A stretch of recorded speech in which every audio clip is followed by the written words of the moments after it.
Soyez toutes et tous bienvenus sur Entre là, le podcast qui tisse des liens pour réconcilier les humains avec les vivants. Soyez toutes et tous bienvenus dans cette série dédiée aux lauriers de la régénération, développée avec l'association Nous sommes vivants. Les lauriers de la régénération, c'est un dispositif qui vise à mettre en lumière les initiatives pionnières en matière de pratiques régénératives.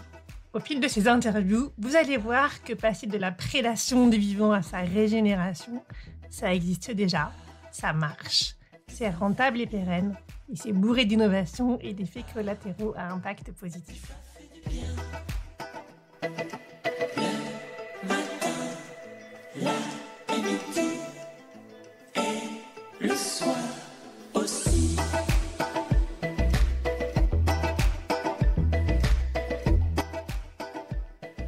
La semaine dernière, avec Julien Gorias, on a parlé de conception positive, de produits issus par exemple de bois qui pourraient retourner à la forêt, et plus largement de produits qui pourraient être compris dans le cycle complet de leur vie, ce qui changerait beaucoup de choses dans notre façon à la fois de les concevoir, de les produire, de les intégrer chez nous.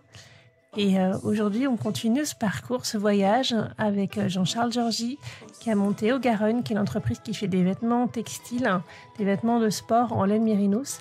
Et vous allez voir qu'au-delà du projet environnemental et social que ça représente, ce sont aussi des produits qui sont très intéressants du point de vue technique. Chère auditrice, chers auditeurs, cet épisode et ce podcast sont pour toi. Je te souhaite une très bonne écoute. Entre là.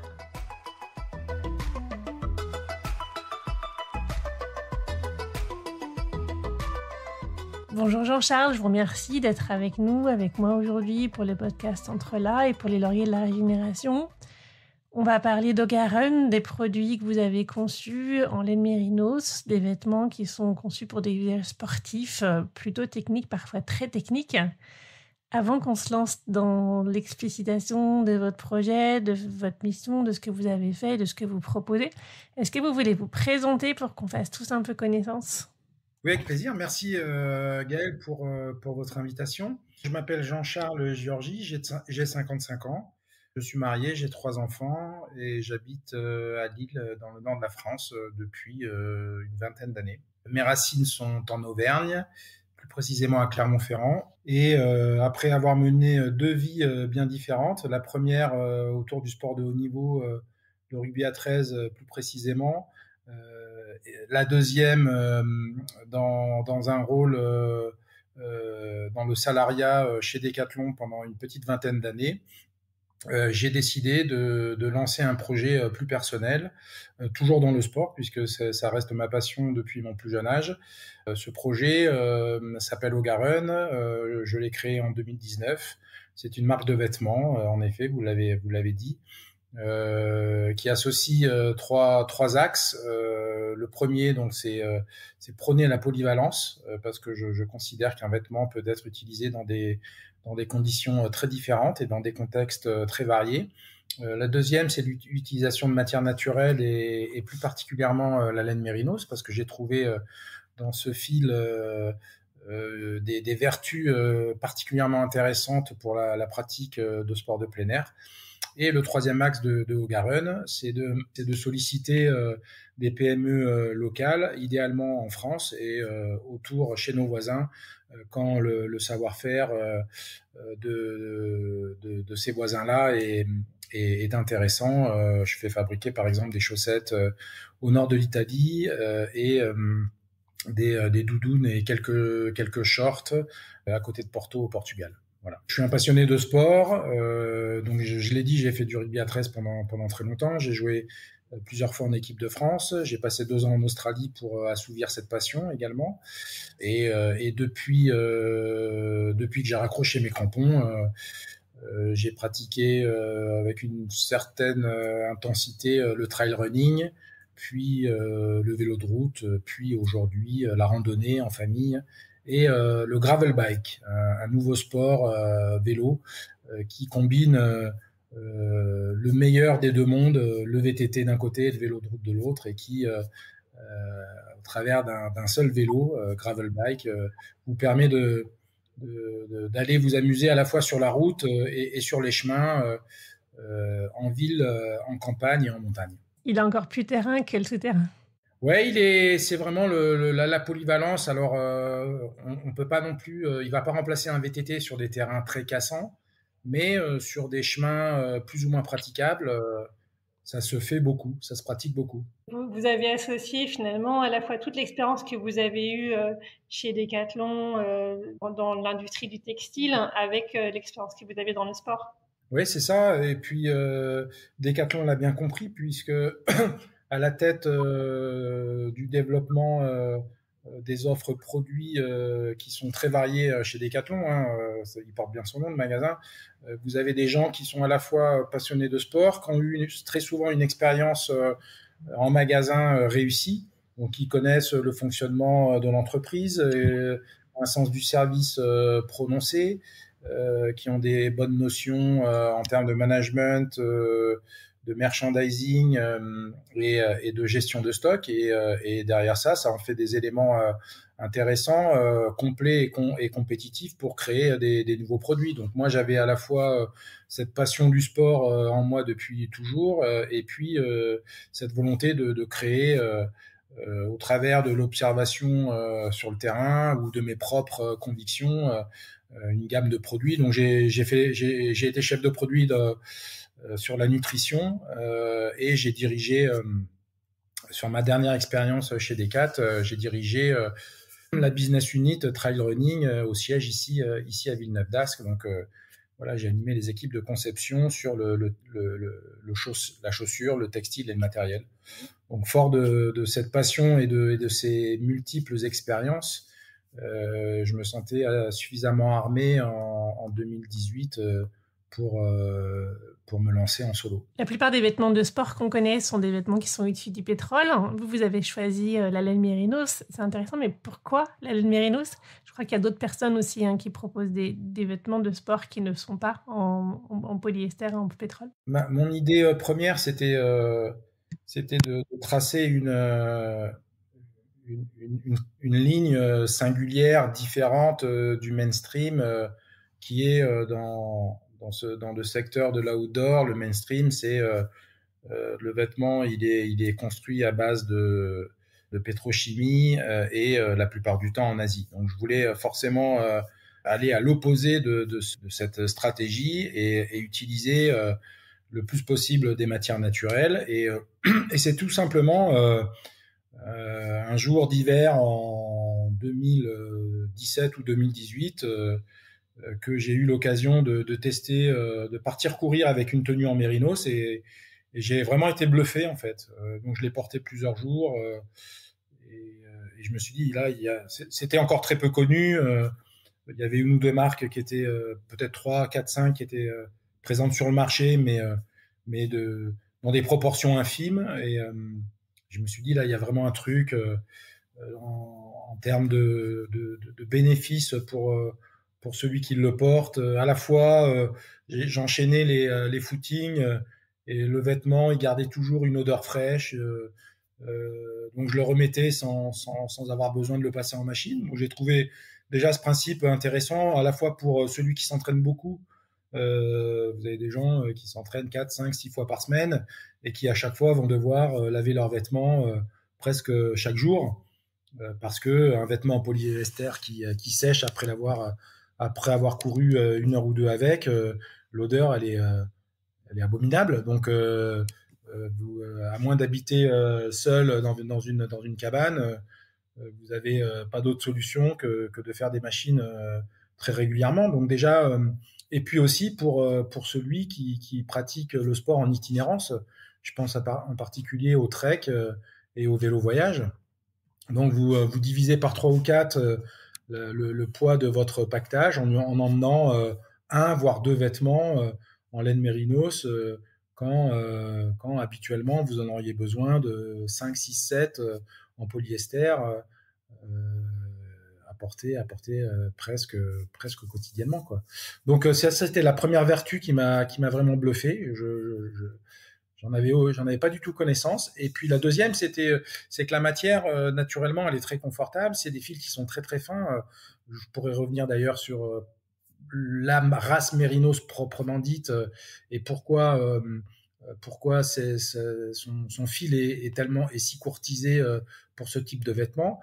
Mais voilà, un vêtement en laine Mérinos, quand on est en montagne, il va s'acclimater, il va vous apporter de la chaleur quand il fait frais, quand il y a du vent, mais il va aussi être rafraîchissant quand la chaleur monte.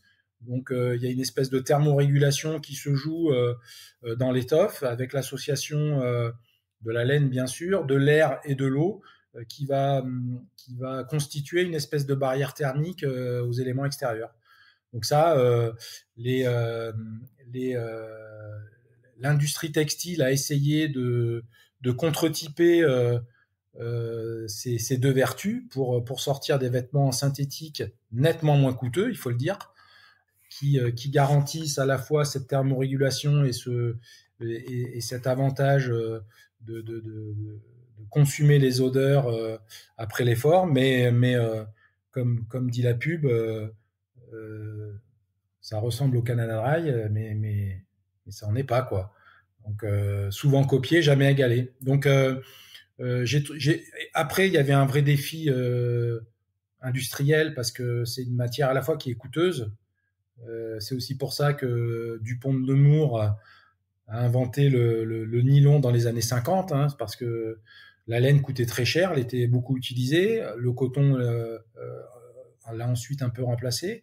Donc voilà, la laine elle a un certain coût et elle est difficile à travailler. On tricote pas 1000 mètres de tricot en laine comme ça. Il y a un réglage de machine très précis qui va dépendre des conditions extérieures, des conditions climatiques. Les réglages sont pas la même si la température est douce, s'il fait froid, ça va être différent. S'il y a beaucoup d'humidité dans l'air, ça nécessite encore des réglages. Donc en amont de la chaîne, le tricoteur doit avoir une équipe à la fois compétente, avec beaucoup d'expérience pour optimiser ces réglages. Et puis enfin, la laine est un peu plus fragile, il faut le dire. Une étoffe de laine, un tissu en polyester, vous le laissez dans votre jardin dans 100 ans, vous allez le retrouver, il sera encore là. Vous mettez un t-shirt en laine, j'ai déjà fait l'expérience d'ailleurs, sous 10 cm de terre, vous revenez 2 mois après, il n'y a plus rien. C'est compostable, voilà. Oui, ce qui est aussi une qualité, en fait, ça dépend ce qu'on en attend. C'est selon moi une qualité, mais c'est aussi un élément qu'il faut expliquer, sur lequel il faut communiquer auprès de nos clients, parce que il y a un peu de soin, il y a du soin à apporter à ces vêtements. On peut les emmener en haut de l'Everest ou en haut du Mont Blanc. Pour autant, il faut en prendre soin. Il faut pas trop les laver. Il faut faire attention aux mites. Faut les stocker dans des endroits sûrs. Faut faire attention aux ronces. Donc c'est plus fragile qu'un vêtement en polyester, mais ça apporte tellement d'autres avantages à côté que les gens se sont mis en fait aussi à réparer comme on le faisait, comme nos grands-mères le faisaient il y a 40 ans, 50 ans, à réparer nos t-shirts, nos chaussettes, voilà. On est en plein dans la circularité et même si le vêtement est plus fragile, il prend quelques cicatrices avec le temps et c'est tant mieux parce que ça fait des bons souvenirs aussi. C'est un vêtement qui vit avec vous.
Vous parliez de circularité, on va y venir, circularité, régénération, le bilan sur la biodiversité, le bilan carbone. Est-ce que vous avez des éléments sur le bilan des vêtements en laine Mérimos comparé aux vêtements en polyester, sachant qu'il y en a forcément plein de types, donc la comparaison n'est pas si simple?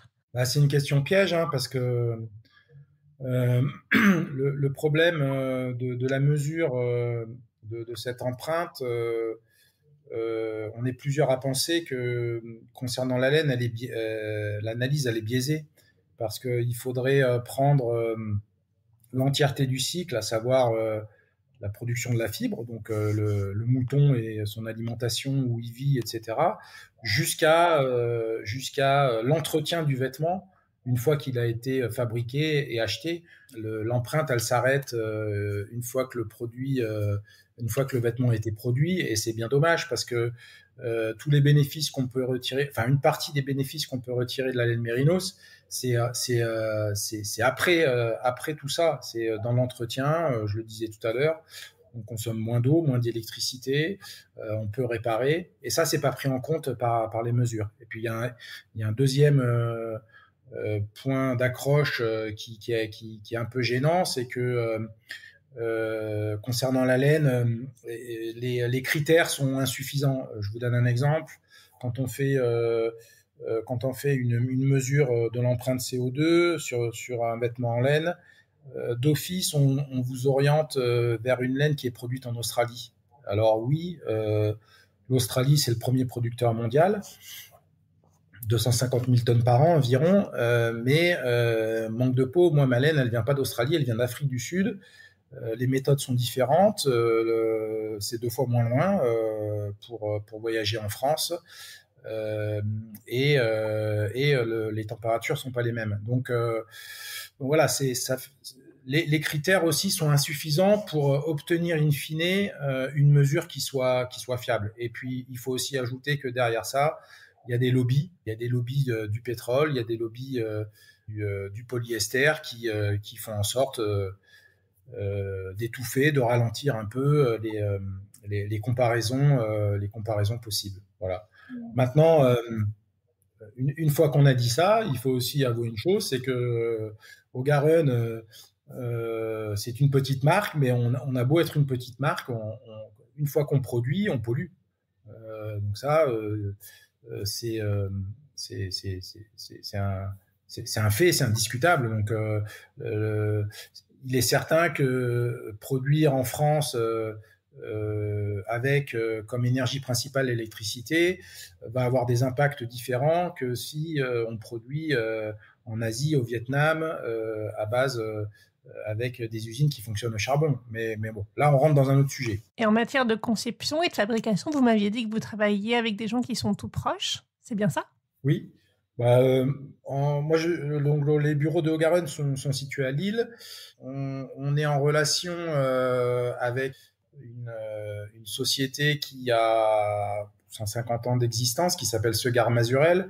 Segar Mazurel, c'est une PME familiale qui a des bureaux d'achat dans la laine, dans les pays de l'hémisphère sud. Donc j'ai cité l'Australie, il y a aussi la Nouvelle-Zélande, l'Afrique du Sud bien sûr, l'Uruguay je crois. Et donc voilà, ça c'est un de nos partenaires industriels auprès de qui on se fournit en matières premières. Ce Segar Mazurel nous permet d'avoir une laine particulièrement bien tracée. avec des critères renforcés, des critères de traçabilité renforcés par la mise en place il y a 4 ou 5 ans environ d'un label qui est particulièrement exigeant sur deux aspects. Le premier, c'est le bien-être animal et le deuxième, c'est les conditions de travail dans les fermes. Voilà. Donc, ce Gare Mazurel, ce sont un peu les gens qui travaillent chez ce Gare sont un peu mes yeux et mes oreilles pour me garantir des conditions d'élevage et des conditions de travail qui soient dignes et respectueuses du vivant avec un grand V. Comment les animaux sont traités? Comment ils vérifient ça? Ce Gare Mazurel a mis en place ce label il y a environ 4 ou 5 ans. Et ce label va être particulièrement attentif aux conditions d'élevage et aux conditions de travail des ouvriers dans les fermes. Deux exemples. Conditions d'élevage, bien sûr, le musling est prohibé en Afrique du Sud. Qu'est-ce que c'est le musling? Le musling, c'est une pratique chirurgicale qu'on voit maintenant presque plus qu'en Australie et peut-être en Chine, qui consiste à scarifier l'agneau autour de son anus avec un scalpel pour que la plaie, une fois qu'elle est séchée, ne génère pas une pousse de laine autour de l'anus et la ponte de larves qui s'appelle la mule, qui vont venir se positionner autour de l'anus parce que c'est là où il y a des excréments qui restent collés sur la croupe du mouton et qui peuvent provoquer des blessures importantes, voire la mort, voire des gangrènes. Voilà, donc l'Australie aurait dû éradiquer cette pratique en 2018. Il y a encore une grande partie des éleveurs, je crois la moitié des éleveurs australiens qui n'ont pas d'autre choix visiblement que de pratiquer encore cette excision. Et bien sûr, c'est une pratique qui est condamnée par les mouvements comme WWF parce que c'est juste une douleur insupportable pour l'agneau qui a 5 ou 6 semaines à qui on fait à qui on fait ça et donc moi je voulais surtout pas être caution de cette pratique-là. C'est pour ça que dès le début, quand le projet a été lancé, j'ai décidé de ne pas sourcer la laine dont j'avais besoin en Australie et en Chine. Donc ça, c'est voilà. Donc ce Gare Mazurel dans ses audits, bien sûr, garantit que les animaux sont bien traités. Là, on est vraiment à l'extrême, hein, mais il y a d'autres choses à garantir au milieu. Maintenant, je suis pas dans les fermes et j'ai pas de regard là-dessus. C'est pour ça que je fais confiance aussi à ce Gare Mazurel. Et puis d'un point de vue conditions de travail, autre exemple, ils vont garantir. Vous avez des ouvriers dans les fermes. Les fermes sont parfois éloignées des villes. Les ouvriers viennent avec leur famille, donc il faut aussi organiser la scolarité des enfants. Et donc ce label pousse les éleveurs à mettre en place des classes pour que les enfants des ouvriers puissent aller à l'école comme les enfants qui sont situés dans les villes. Voilà. Donc deux exemples pour vous donner un aperçu de ce label. Ce qui est intéressant, c'est que c'est un label qui vient en supplément du label RWS, qui est très connu, Responsible Wool Standard, qui vient essentiellement protéger, garantir le bien-être animal. Donc, le label Abeloussi développé par ce Gare Mazurel, il vient renforcer, en plus du bien-être animal, la partie conditions de travail des ouvriers. Oui, si je comprends bien votre logique, vous regardez vraiment tous les impacts sociaux, environnementaux au niveau de l'animal pour que votre produit soit vraiment sain et en cohérence avec ce que vous prenez. Oui, oui, et c'est vrai que oui, parce que on peut très facilement être challengé soit par des associations, soit par des gens qui sont au fait de ces sujets-là et qui vont nous questionner. Donc, en lançant le projet, j'avais vraiment à cœur d'être au point et de me renseigner sur chaque process qui va aller vers le produit final. Donc, je pourrais aussi parler. Ben, il y a un point important aussi, c'est que le fait de produire en France, alors la laine vient d'Afrique du Sud, ça vous l'avez compris, mais à partir du fil, tout est fait en France. Donc le tricotage, la teinture et la confection.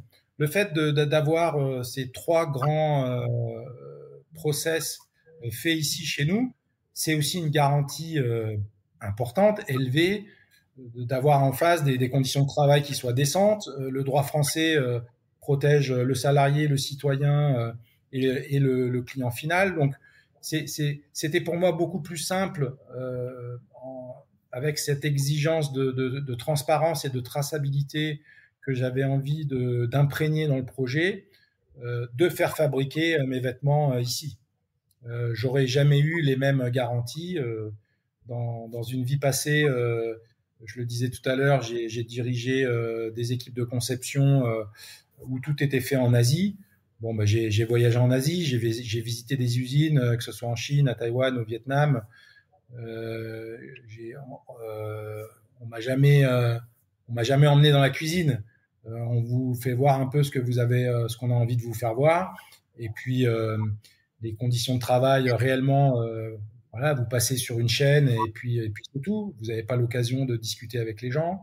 Ou si vous le faites, c'est qu'il y a un manager derrière. Donc tout est différent. Et le fait de fabriquer en France, c'était tout simplement pour me garantir euh, un certain nombre de principes et puis de pouvoir dormir tranquille, quoi. Parce que j'ai quitté Decathlon pour lancer un projet avec une philosophie différente. Bon, ben, il fallait que j'aille au bout de l'idée.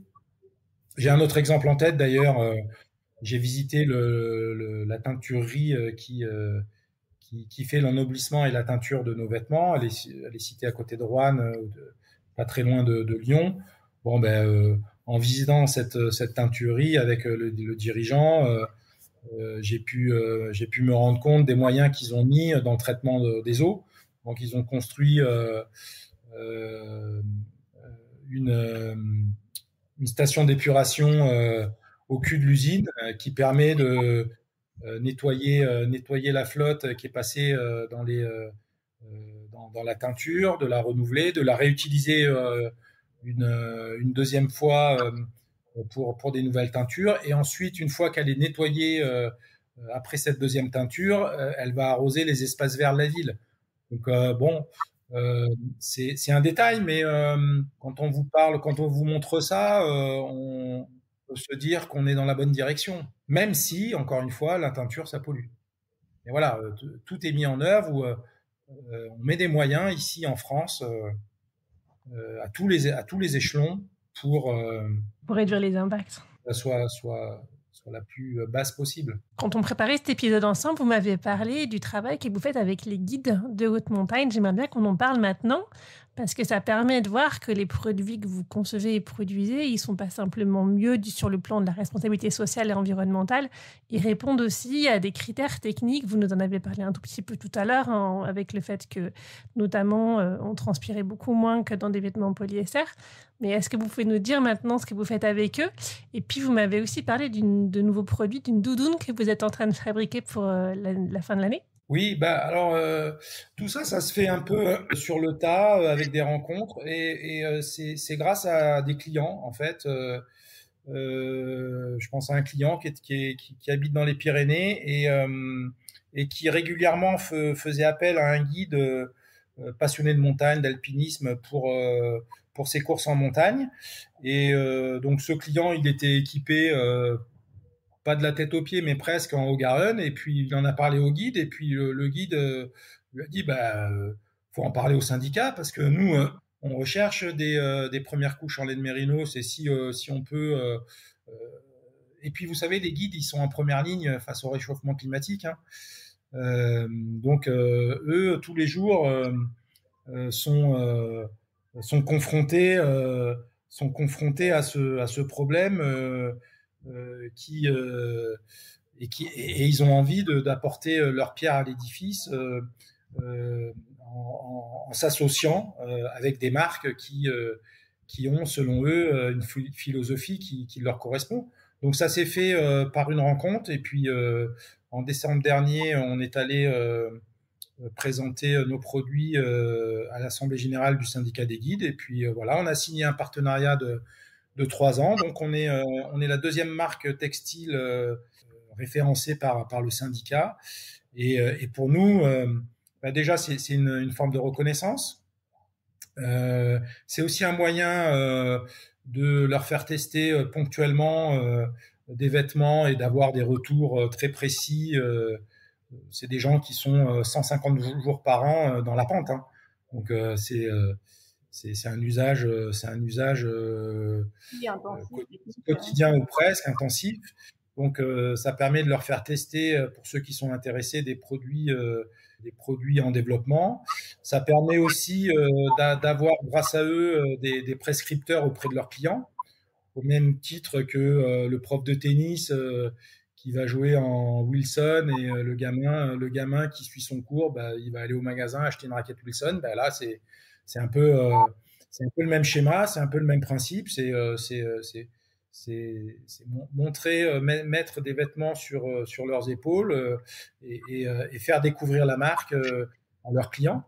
Mais si vous voulez, le guide, c'est assez marquant, ce partenariat, mais en fait, il est dès le tout début, dès 2020, j'ai été sollicité par des gens qui sont vraiment dans une pratique intensive. Je pense en particulier à des commandos de chasseurs alpins qui partent s'entraîner tous les ans au Groenland en février, et qui, via leur médecin-chef, qui m'achètent chaque année des premières couches, des leggings, des base layers, des boxers en laine mérinos, parce que ils veulent, donc ils emmènent pendant un mois une douzaine de commandos en poulka à travers le Groenland, et ils embarquent avec eux des scientifiques, des médecins pour prendre des mesures.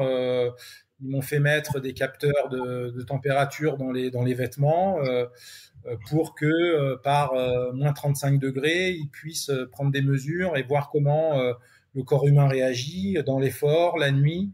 Donc les guides, c'est un peu la partie émergée de l'iceberg, mais depuis presque le début, des professionnels se sont tournés vers Ogarun pour trouver des vêtements à utiliser dans leur quotidien. Je pense au PGHM, je pense à des gendarmes. C'est quoi le PGHM?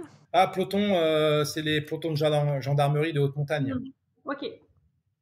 Voilà, donc oui, c'est une belle reconnaissance. Et puis à côté de ça, il y a tous nos clients qui eux, courent, marchent, pédalent tous les jours. Hier, on est en train de finaliser un partenariat avec un jeune ambassadeur lillois qui s'appelle Olivier Maria, et qui va traverser la France en courant en octobre prochain entre Dunkerque et Marseille. Voilà, il va faire ça, il va courir 100 km par jour pour rejoindre Marseille. C'est quelqu'un qui fait de l'ultra-distance. Il court en sandales.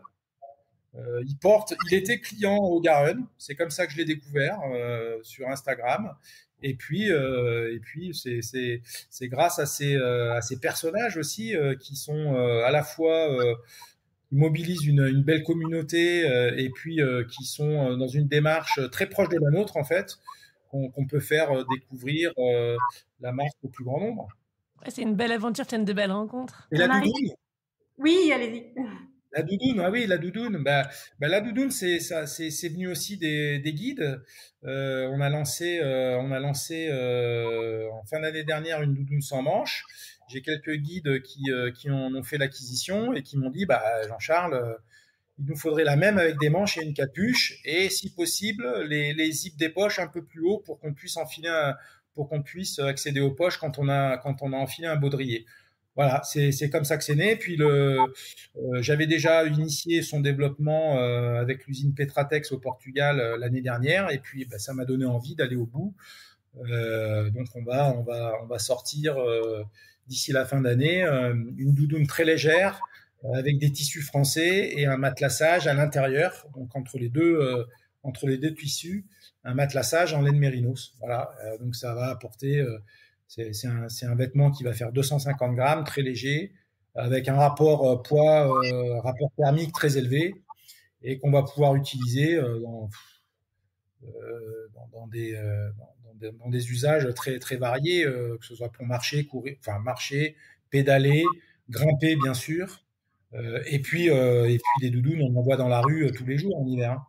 Donc il y a aussi une extension d'usage intéressante. C'est plein de chouettes projets, et pour autant au niveau économique, c'est pas toujours facile de monter une entreprise de ce type. Bah oui, en fait l'année dernière on a beaucoup investi chez O'Garren en nouveau développement, en prototypage, donc on a mis beaucoup d'argent sur ça. Et puis on a donc de nouveaux produits sont sortis, sont arrivés, mais beaucoup trop tard en fait. On a pris du retard et les produits étaient censés arriver au mois de mai et ils sont arrivés fin août. Donc on a un peu flingué la saison printemps-été, faute de nouveautés. On s'est un peu aussi alourdi en termes de stock. Mais bon, là, ce qui est bien, c'est que pour 2025, le stock est là et on est prêt à répondre à nos nombreux clients qui se sont multipliés depuis la fin de l'hiver, en fait. Voilà, donc ça, c'est de bon augure. Mais toujours est-il qu'il faut rester très prudent. Le contexte économique dans lequel on vit depuis 2022 nous impose beaucoup de prudence.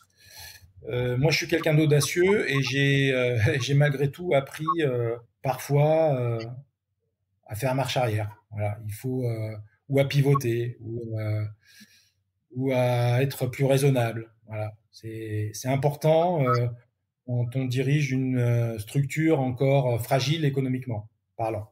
Oui, vous aviez parlé de voyager léger, de simplicité. C'est peut-être ça aussi, pas seulement pour vos clients, mais pour vous dans votre organisation et votre développement, en fait. On arrive à la fin de notre échange. Est-ce qu'il y a quelque chose dont on n'a pas encore parlé que vous aimeriez dire avant qu'on se quitte ? À tous les auditeurs qui écoutent ce podcast, allez jeter un coup d'œil au site ogarun.com. Ça s'écrit OAOGARUN.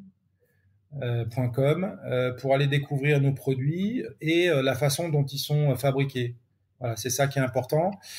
Et deuxième chose importante, quand vous achetez un vêtement, regardez les étiquettes.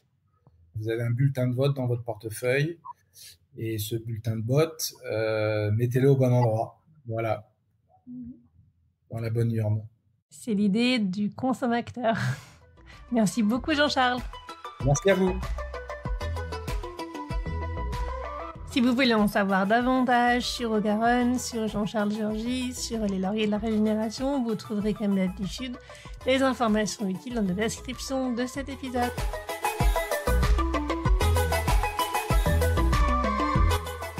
Ce podcast n'est pas seulement le mien, c'est aussi le vôtre, c'est le nôtre. Si vous voulez contribuer, intervenir, proposer, contactez-moi. Si vous avez aimé cet épisode, partagez-le autour de vous, mettez des étoiles pour le noter. Et abonnez-vous pour ne pas manquer les prochains. À très bientôt!